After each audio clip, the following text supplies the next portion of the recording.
नमस्कार, मैं Omkar Angadi. Smart plus के आज के समाचार में आपका स्वागत। नज़र सबसे पहले आज के सुर्खियों पर। प्रधानमंत्री नरेंद्र मोदी को मिली भगवान समानता की उपाधि। पेट्रोल और डीजल की कीमतों में वृद्धि जारी।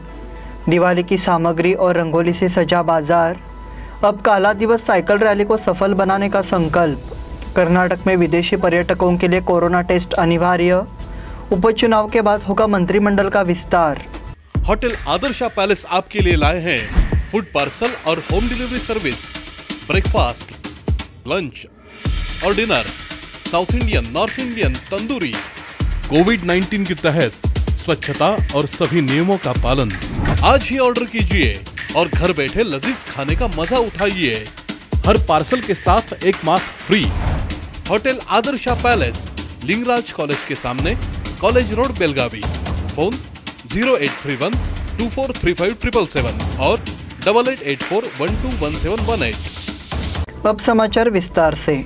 उत्तर प्रदेश भाजपा के मंत्री उपेंद्र तिवारी का एक बयान इस समय चर्चा में है।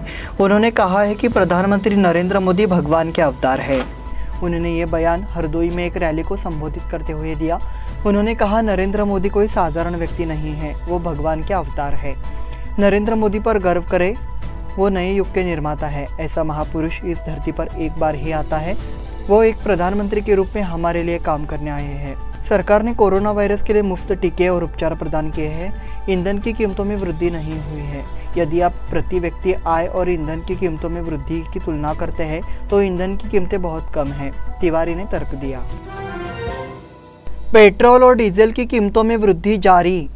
2 दिनों तक स्थिर रहने के बाद बुधवार को पेट्रोल डीजल की कीमतों में फिर तेजी आई। भारतीय तेल कंपनियों ने बुधवार को पेट्रोल और डीजल की कीमतों में बढ़ोतरी की। तेल कंपनियों ने पेट्रोल की कीमतों में 25 पैसे और डीजल में 37 पैसे की बढ़ोतरी की है। राष्ट्रीय राजधानी में 1 लीटर पेट्रोल की कीमत 107.94 रुपये हो गई है। डीजल की कीमत अब 96.67 रुपये प्रति लीटर हो गई है।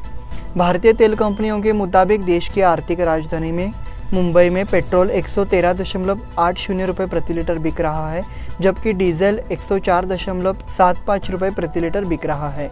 मुंबई में पेट्रोल डीजल की दरें देश में सबसे ज़्यादा है। कोलकाता में पेट्रोल की कीमत 108.45 रुपये प्रति लीटर और डीजल 99.78 रुपये प्रति लीटर है।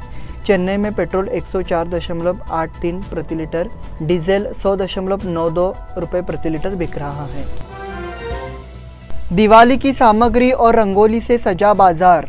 दिवाली कुछ ही दिन दूर है। बाजार में तरह तरह के लालटेन, दिए और रंगोली की भरमार है। दिवाली के मौके पर खरीदारी से बाजार गुलजार है। ग्राहकों को आकर्षित करने के लिए शहर के विभिन्न स्थानों पर दिवाली की भीड़ बढ़ गई है। दिवाली के लिए आसमानी लालटेन, पेंटा और रंगोली खरीदने के लिए भीड़ उमड़ रही है।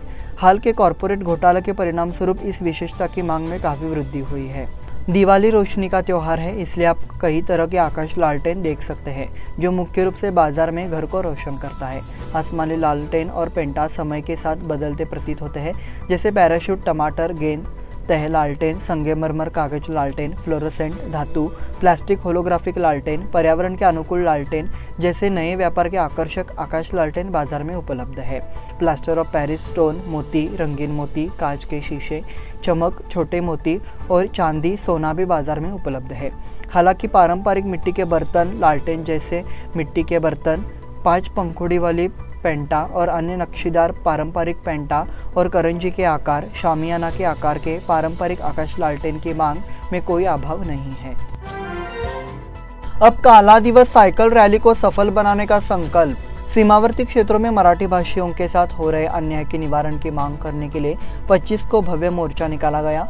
उन्होंने अपना संकल्प भी व्यक्त किया। अब आने वाले 1 नवंबर को एक भव्य साइकिल की सवारी की योजना है। सीमावर्ती भाई इसके लिए तैयारी कर रहे हैं। मराठी भाषी ये साबित करने के लिए एक साथ आए हैं कि सीमावर्ती क्षेत्रों में मराठी बोलने वालों की आवाज़ तेज होती है। तो अब ये संकल्प सफल होने जा रहा है कि काला दिन का आंदोलन सफल होगा। महाराष्ट्र एकीकरण समिति आने वाले 1 नवंबर को संभाजी उद्यान से विरोध रैली करेगी और मराठा मंदिर में इसका समापन होगा। इस दौर में लाउडस्पीकर लगाने की अनुमति दी जाए, ऐसी महाराष्ट्र एकीकरण समिति ने मांग की। कर्नाटक में विदेशी पर्यटकों के लिए कोरोना टेस्ट अनिवार्य। कर्नाटक सरकार ने कोरोनरी हृदय रोग के जोखिम वाले 9 देशों के नागरिकों के लिए कर्नाटक में प्रवेश के लिए कोविड परीक्षण करना अनिवार्य कर दिया है। साथ ही उन्हें 8 दिन तक क्वारंटाइन में रहना होगा। केंद्र सरकार के निर्णय के अनुसार कर्नाटक सरकार ने कोविड-19 तकनीकी सलाहकार समिति की सलाह पर कुछ देशों में अंतर्राष्ट्रीय यात्रियों के लिए कोविड-19 परीक्षण लेने के लिए अनिवार्य कर दिया है, जो वायरस कोरोना के अनुबंध के जोखिम में है। राज्य सरकार ने एक सर्कुलर जारी कर कहा है कि राज्य के हवाई अड्डों पर टीकाकरण उनके आने के बाद किया जाना चाहिए, चाहे उनकी स्थिति कुछ भी हो। यूनाइटेड किंगडम, दक्षिण अफ्रीका, ब्राजील, बांग्लादेश, बोत्सवाना, चीन, मॉरिशस, न्यूजीलैंड और जिम्बाब्वे सहित यूरोपीय देशों के यात्रियों को कर्नाटक आने पर अतिरिक्त कदम उठाने चाहिए। उनका कोविड परीक्षण अनिवार्य किया जाएगा, ऐसा कहा जाता है। उपचुनाव के बाद होगा मंत्रिमंडल का विस्तार। कर्नाटक सरकार के मंत्रिमंडल में जल्द ही फेरबदल किया जाएगा। इस संबंध में खुद मुख्यमंत्री बसवराज बोम्मई ने बात की है। तो क्या निकट भविष्य में जिले के लिए फिर से कोई मंत्री पद होगा? इसने बीजेपी नेताओं का ध्यान खींचा है। कुछ महीने पहले बनी बोम्मई सरकार की कैबिनेट में खाता बंटवारे ने कई लोगों को नाराज कर दिया था।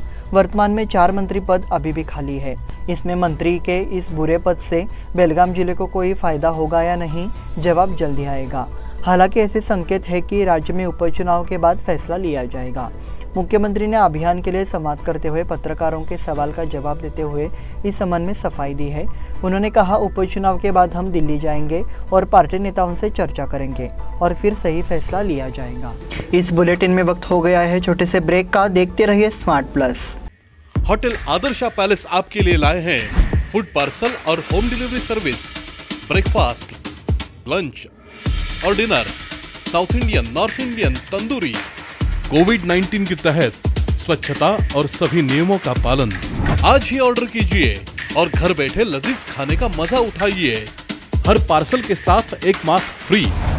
Hotel Adarsha palace, Lingaraj college के सामने, कॉलेज रोड, बेलगावी। फोन 0831 2435 और 8884121718। ब्रेक के बाद फिर से आपका स्वागत। बेलगाम ग्रामीण भाजपा ने देसूर के मराठी स्कूल को 7 ग्रीन बोर्ड और कन्नड़ स्कूल के लिए 2 ग्रीन बोर्ड दान में दिए हैं। कार्यक्रम मंगलवार का आयोजित किया गया था। कार्यक्रम की अध्यक्षता एसडीएमसी रंजीत पोटे ने की। प्रारंभ में मराठी स्कूल के छात्रों ने आनंद पाटिल द्वारा परिचय भाषण दिया और स्वागत भाषण प्रधानाध्यापक आर.के. गुरव ने दिया। विधान परिषद सदस्य श्री सबना तरवाल, भाजपा बेलगाम ग्रामीण मंडल अध्यक्ष धनंजय जाधव ने ग्रीन बोर्ड स्कूल को दान दिया है। देसूर मराठी स्कूल की ओर से धनंजय जाधव का शॉल और नारियल से अभिनंदन किया गया। किरण धामनेकर ने धन्यवाद दिया। मराठी भाषी नेताओं और कार्यकर्ताओं के खिलाफ अपराध दर्ज।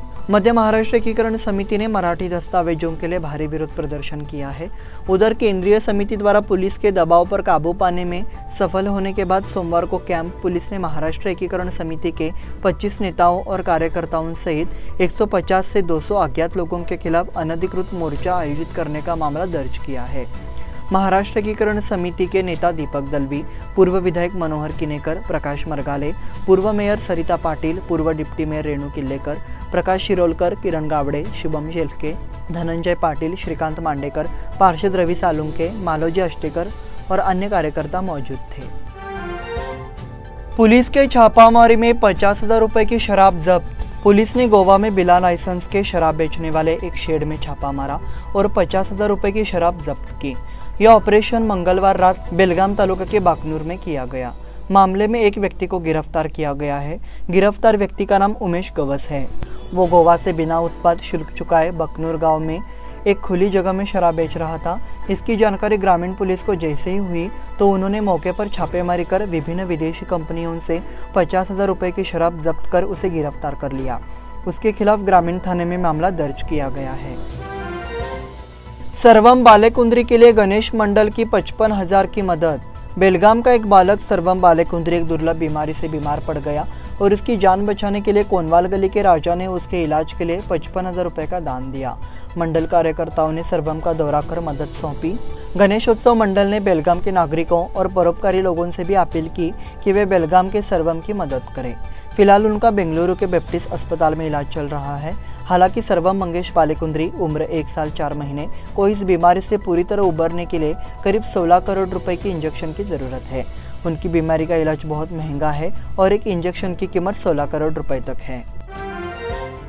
राजीव गांधी संस्था के रजत जयंती वर्ष के अवसर पर सदस्यों का सम्मान। Shri Rajiv Gandhi cooperative credit society ने अपनी 25वीं वर्षगांठ के अवसर पर दिवाली के अवसर पर अपने सदस्यों को उपहार के रूप में 10 ग्राम चांदी का सिक्का दिया है।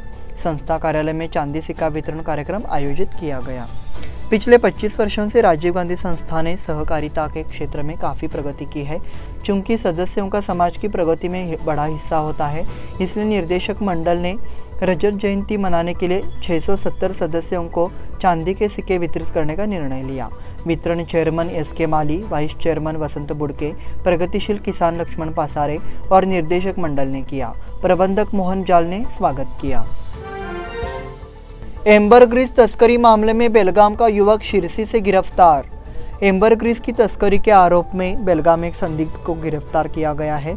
शिरसी पुलिस ने सोमवार रात इनके पास से करीब 5 करोड़ रुपए मूल्य की भेल उल्टी बरामद की। मामले में मुख्य आरोपी संतोष कुमार, बेलगाम निवासी, और शिरसी से राजेश पुजारी को गिरफ्तार किया गया है। गिरफ्तार किए गए लोगों में संतोष भालचंद्र कामत और राजेश मंजुनाथ नाइक है। पुलिस को सूचना मिली थी कि यल्लापुर से भेल की तस्करी की जाएगी। इसी के तहत पुलिस अधिकारियों ने यह कार्रवाई की। इस मामले में शिरसी ग्रामीण पुलिस ने शहर के मराठी कोप में जाल बिछाकर यह कार्रवाई की है। World boxing championship Sangwan Thapa दूसरे दौर में। भारत के आकाश सांगवान और शिव थापा ने AIBA विश्व पुरुष मुक्केबाजी चैंपियनशिप के दूसरे दौर में प्रवेश किया। नवोदित सलामी बल्लेबाज रोहित मोर्ला को भी विजयी सलामी बल्लेबाज दिया गया। राष्ट्रीय टूर्नामेंट के पिछले विजेता आकाश ने पहले दौर में तुर्की के फुरकान एडम को 5-0 से हराया। उनका अगला राउंड जर्मनी के डेनियल क्रोएटर से होगा। थापा ने केनिया के विक्टर न्याद्रा को भी 5-0 से हराया। दूसरे दौर में उनका सामना जॉन ब्राउन से होगा। द्रविड़ ने पूरी की आवेदन की औपचारिकताएं। पूर्व कप्तान राहुल द्रविड़ का भारतीय पुरुष क्रिकेट टीम के मुख्य कोच के रूप में चयन लगभग तय है और उन्होंने मंगलवार को इस पद के लिए औपचारिकताएं पूरी की। पूर्व क्रिकेटर पारस म्हात्रे और अजय रात्रा ने क्रमशः गेंदबाजी और क्षेत्ररक्षण कोच पद के लिए आवेदन किया है। बेंगलुरु में राष्ट्रीय क्रिकेट अकादमी के प्रमुख द्रविड़ ने मुख्य कोच पद के लिए आवेदन किया है, जिससे भारतीय क्रिकेट कंट्रोल बोर्ड की क्रिकेट सलाहकार समिति का काम आसान हो गया है। BCCI अध्यक्ष सौरव गांगुली और सचिव जय शाह भी चाहते हैं कि द्रविड़ कोच का पद संभाले। इसी के साथ स्मार्ट प्लस के आज के समाचार समाप्त हुए। धन्यवाद।